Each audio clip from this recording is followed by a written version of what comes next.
Hey everyone, welcome back to the War Room, and today I'm going to be reviewing Charioteer by GMT Games. It's designed by Calkins. I unboxed this a little while ago, so let's get into the actual game. So this is a good game. This is actually kind of a weird game because it's not usual GMT style. Usually when I buy a GMT game, I'm buying a really big game. I'm going to have to sit down with the rules for a little bit, grab some coffee, read over it a couple of times, and then play the game. This is a 12-page rule book, all right? It's not very big. I thought Flashpoint South China Sea was pretty easy, and it is. However, this game was a lot easier to learn, and it's just not a usual GMT game, and that's a good thing. You know, GMT Games has lots of awesome games, but this was just totally out of left field. As usual, bring this up to you. It says 1 to 2 hours, that's about right. Complexity 3, about right. And then solitaire, yes, you can't play solitaire. I mean, you could two-hand cards, but I mean, you're just racing yourself. The game, what's cool about the game is you are matching cards. That's it, okay? You got little cards, you got 4 symbols. You got green, red, black, and yellow. Red is your attack. You can actually attack other players on the board and make their carts go slower by playing red. Green are usually faster, okay? So usually you're gonna see like a 1 red or a 1 yellow. Here you're gonna see 2s all the time for your greens, 6s for greens. They're faster cards. They usually go faster. So green is sprinting. Yellow is recovery. That's how you repair your chariot mid-race, okay? This is a little damage box here. I don't know if you can see that, but that's a little damage box, and that's where all your damage goes. They get placed here, and they don't go into the damage box until the end of the turn. So once the end of the turn comes, then this is the damage, and each cube lowers your movement rate. And the yellow, which is recovery, takes away half, round up for you, always in your favor, to get rid of those cubes. Black is cornering. So when you go around each corner, it looks like a little piano keys. You got the light, and then you got the dark sections. And whenever you go around a corner, if you don't use a cornering move, you have to count every black key in between the white ones. So it can take a really long time to get around that corner, but the black cornering move allows you to skip that and just go right into the lighter colors, and it's a lot quicker. And then finally, you got the... So we did sprinting, attacking, recovery, and corner. No, that's it. We did everything. And then every time you do a move, these little markers here go forward. If they're in this blue section, they go up. So if you got one at the bottom here, he goes up, and then eventually he'll go into this section. You might start off with one at the top. It goes right into this section right here right away, which gives you a +1 move. So for example, you're gonna get a card that's gonna set you up for the game. And so if you have red at the top of this blue section for your skills, and you do a red move, you go right into this section right away. So every red move you make, you get a +1 movement. And eventually, they're gonna move down the card and reach the bottom, and it always works the bottom up. So the first one to reach all the way to the bonus box will get 3+ to that move, and then eventually 5+, 7+, 9+ moves. Really, really cool stuff. The objective of the game is to do 3 laps. So imagine getting 9+ moves on a particular move that you take. That'd be very, very helpful. Other than that, that's all this box is for. You just have a legend for all the different symbols and things of what they are. You could play whip cards that give you +5 after you've moved normally. There's shields that can protect you from damage. But the card play itself is just awesome. You get to play 1 to 3 cards. You get a hand of 8 cards. You're going to play 1 through 3 of those cards, and then 2 have to match. Well, War Room, how do you match 1 card if you only play 1 card? Well, up here, you can probably just see it. Okay, let me make sure it's in my camera view. That is a community card. There's 3 of them. 2 of them are on standby, but this one here is like Texas Hold'em. He's available to all that want to play it.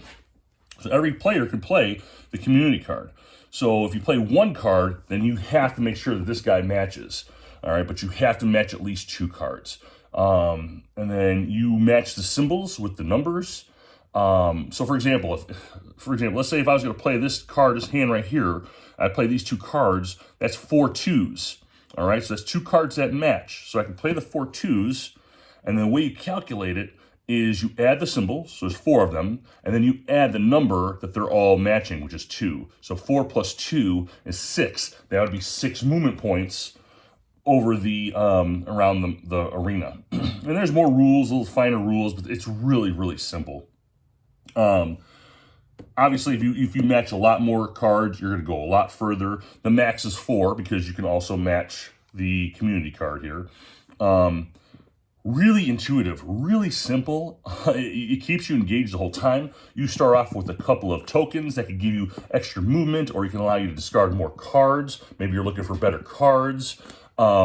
If you match 6 symbols, you get to pull from a chip pull system of tokens, which will give you more of some of this. It can give you more whips, shields, repair.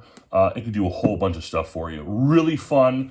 Really engaging. Like even in between your turn, you're thinking about your next move, but it's not complicated. It's just matching symbols. It's putting the square peg into the square hole. That's all it is. But along the way, you're thinking about all your skills, your tokens that you can use. When you come around, you can't just pass chariots. You actually have to go through the chariots. Like, for example, the yellow, I know he's the leader because when he gets there first, he goes on the inside of the track. The blue guy ended up next to him, so he's second in the lead. If green came around, he would have to, so let's say he has 5 movement points. 1 would bring him next to blue, 2 between blue and yellow, 3 puts him on the inside, and then 4, and then 5. That's how you do it. You actually have to go around and fight for that position. You can't just take over the lead in the game. You have to actually fight for the position. Because your chariots were pretty big. You got 4 horses and you got a little chariot. You had to fight to get around them all. Very interesting concepts, very simple concepts. I think I had the rules down on the side of the chair when playing this after about 10 minutes. I was done with the rule book. What was it?